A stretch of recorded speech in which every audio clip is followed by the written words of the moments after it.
సుందరాయ శుభాంగాయ మంగళాయ మహోజసే సింహశైల నివాసాయ శ్రీ నృసింహాయ మంగళం.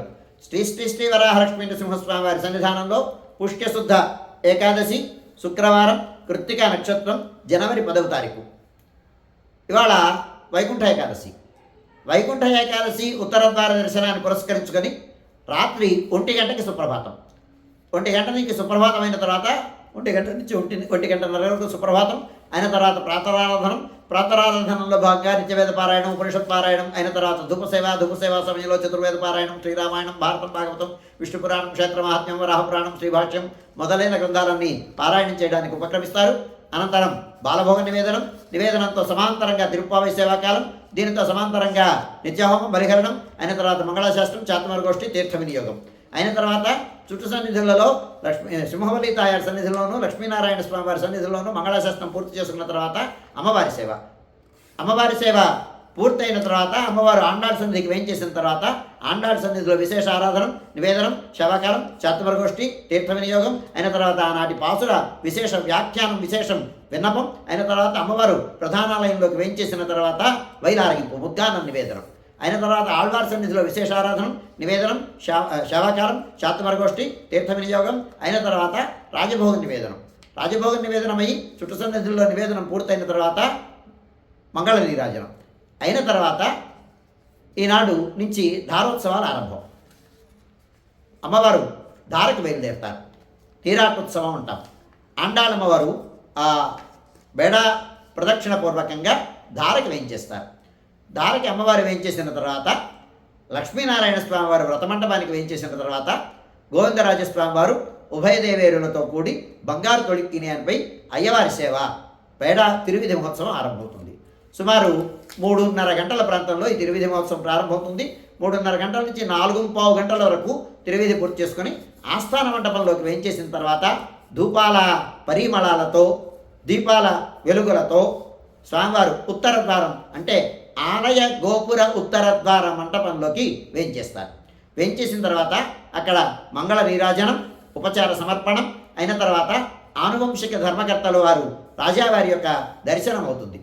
వారి దర్శనం అయిన తర్వాత మళ్ళీ నీరాజనం జరిపించి స్వామివారిని భక్తులందరూ సుఖంగా దర్శనం చేసుకోవడం కోసమని ఉత్తర రాజ గోపురంలో ఈ స్వామివారు వేయించేస్తారు. సుమారు 5 గంటల ప్రాంతంలో 5 గంటల నుంచి వేదపారాయణలు సంకీర్తనలుతో ఆ మధ్యన స్వామివారు ఉత్తర ద్వార దర్శనాన్ని అనుగ్రహిస్తారు. 3 కోటి దేవతలు ఆ స్వర్గలోకంలో వైకుంఠ లోకంలో స్వామివారిని ఉత్తరాభిముఖంగా సేవించినటువంటి ఆ సన్నివేశాన్ని ఒక్కసారి భావనం చేసి మీరందరూ కూడా ఉత్తర ద్వారంలో నుంచే ప్రవేశిస్తూ ఆనాడు దర్శనం చేసుకోవాలని భక్తులకు మనవి చేస్తున్నాను. ఈ దర్శనం చతుర్విధ పురుషార్థాలని అనుగ్రహిస్తుంది. అంత్యకాలమందు ముక్తిని మనకి ఒసగుతుంది, పునర్జన్మ లేకుండా. అందుచేత దీనిని గమనించండి. భక్తులందరూ కూడా ఆస్తికులైనటువంటి వారు అందరూ కూడా ఆధ్యాత్మిక పేత్తలందరూ కూడా ఉత్తరాభిముఖంగా ఉండేటువంటి స్వామిని సేవించి చరితార్థం చేసుకోండి. ఈ ఉత్తర ద్వార దర్శనం సుమారుగా 10:30 గంటల వరకు కొనసాగుతుంది. 10:30 గంటలు అయిన తర్వాత స్వామివారు గ్రామ తిరువీధి మహోత్సవానికి బయలుదేరుతారు. గ్రామ తిరువీధి మహోత్సవాన్ని కోలాటాలతో భజన సంకీర్తనలతో రకరకాలైనటువంటి వాద్య విశేషాలతో నాదస్వర బృందాలతో తిరువీధి మహోత్సవం జరుగుతుంది.